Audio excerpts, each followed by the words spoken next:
जंग यरमूक 636 ईस्वी 15 हिजरी इस्लामी फतूहात के सिलसिले की एक बड़ी जंग थी जो खिलाफत राशिदा और बाज़ंतै रूमी सल्तनत के दरमियान हुई। ये जंग दरियाए यरमूक के करीब लड़ी गई जो आज के ऑर्डन शाम और फ़लस्तीन के दरमियान वाक़ है।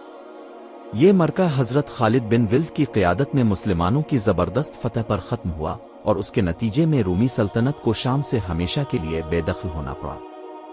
इस जंग को इस्लामी तारीख़ की सबसे फैसला कुन और अहम तरीन जंगों में शुमार किया जाता है क्योंकि इसके बाद मुसलमानों के लिए मशरिक़ वस्ता के दरवाजे खिल गए, फ़लस्तीन और ऑर्डन पर काबिज़ हो गए। जंग यरमूक का पस मंज़र। जब हज़रत अबू बकर सुद के दूर खिलाफत में शाम की फतह के लिए इस्लामी फ़ौजें रवाना हुईं तो रूमी बादशाह हिरक्लियास ने अपनी सल्तनत को बचाने के लिए बहुत बड़ी फ़ौज तैयार की। अगरचे मुसलमान एक के बाद एक शहर फतह कर रहे थे मगर रूमी सल्तनत की ताकत अभी बाकी थी। जब हज़रत उमर फारूक खलीफा बने तो रूमियों ने शाम में दोबारा कब्जा जमाने के लिए एक ज़बरदस्त लश्कर तैयार किया। इस खतरे को भांपते हुए हज़रत उमर ने इस्लामी फ़ौज को हुक्म दिया कि वो मुख्तलिफ शहरों से हिट कर एक जगह जमा हो। इस तरह इस्लामी फ़ौजें पीछे हिट कर यरमूक के मैदान में आ गईं जहां फैसला कुन जंग हुई। मुसलमान और रूमी फ़ौज की तादाद। रूमी फ़ौज में सिर्फ बाज़ंतै सिपाही ही नहीं थे बल्कि उनके साथ अरब ईसाई कबाइल, आर्मीनियाई, यूनानी और सलावी फ़ौजी भी शामिल थे। जंग यरमूक के अहम कमांडर।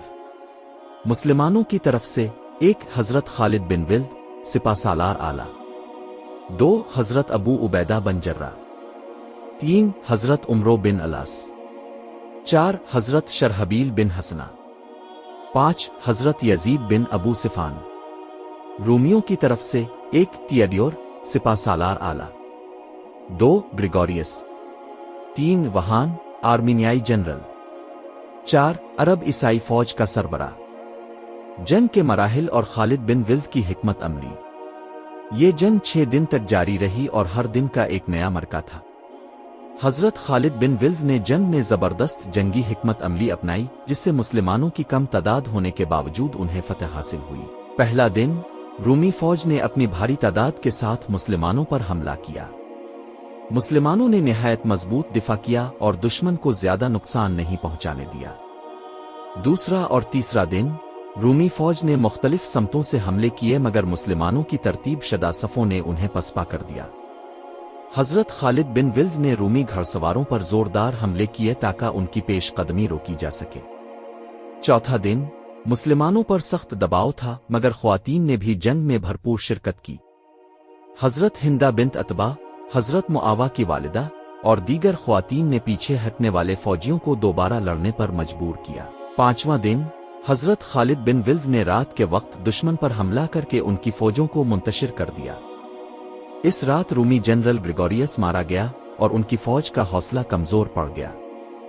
छठा दिन फैसला कुन दिन हज़रत खालिद बिन विल्द ने अपनी फ़ौज को मुख्तलिफ हिस्सों में तकसीम करके रूमियों पर चारों तरफ से हमला किया। मुसलमानों ने दुश्मन को दरियाए यरमूक की तरफ धकेल दिया। रूमी फ़ौज के बेशतर सिपाही या तो मारे गए या दरिया में डूबकर हलाक हो गए। जंग यरमूक के नताइज। 1 रूमी सल्तनत को मशरिक़ वस्ता से हमेशा के लिए बेदखल कर दिया गया। 2 मुसलमानों को शाम, फ़लस्तीन, ऑर्डन और लबनान के इलाके फ़तह करने का मौका मिला। 3 रूमी बादशाह हिरकिल ने शाम छोड़ दिया और वापस कुस्तुनतुनिया चला गया। कहते हैं कि इसने वापसी पर कहा, अलविदा शाम, मैं जानता हूं कि अब ये ज़मीन हमारे हाथ में कभी नहीं आएगी। 4 मुसलमानों के लिए बैत अल मक़दस के दरवाजे खिल गए। 5 इस्लामी फतूहात का दायरा वसी हुआ और आगे चलकर मिस्र और शुमाली अफ्रीका भी फतह हो गया। जंग यरमूक की अहमियत। 1 ये इस्लामी तारीख़ की सबसे बड़ी और फैसला कुन जंगों में से एक थी। 2 ये मुसलमानों की ज़बरदस्त जंगी हिकमत अमली, बहादुरी और ईमान की एक रोशन मिसाल है। 3 ये जंग रूमी सल्तनत की मशरिक़ वस्ता में मुकम्मल तबाही की अलामत बनी। 4 इस जंग के बाद शाम और फ़लस्तीन हमेशा के लिए इस्लामी हुकूमत के ज़ेरे साया आ गए। खुलासा। जंग यरमूक सिर्फ एक मरका नहीं बल्कि इस्लामी तारीख़ का एक बड़ा संग मील था। इस जंग ने साबित किया कि ईमान, जज्बा और बेहतरीन जंगी हिकमत अमली बड़ी से बड़ी ताकत को शिकस्त दे सकती है। حضرت خالد بن ولد جیسے عظیم سپہ سالار کی قیادت میں مسلمانوں نے ایک ایسی سلطنت کو شکست دی جو اس وقت کی سب سے بڑی طاقت سمجھی جاتی تھی۔ یہ جنگ صرف شام کی فتح کا نہیں بلکہ پورے مشرق وسطی پر اسلامی تسلط کے آغاز کا اعلان تھی۔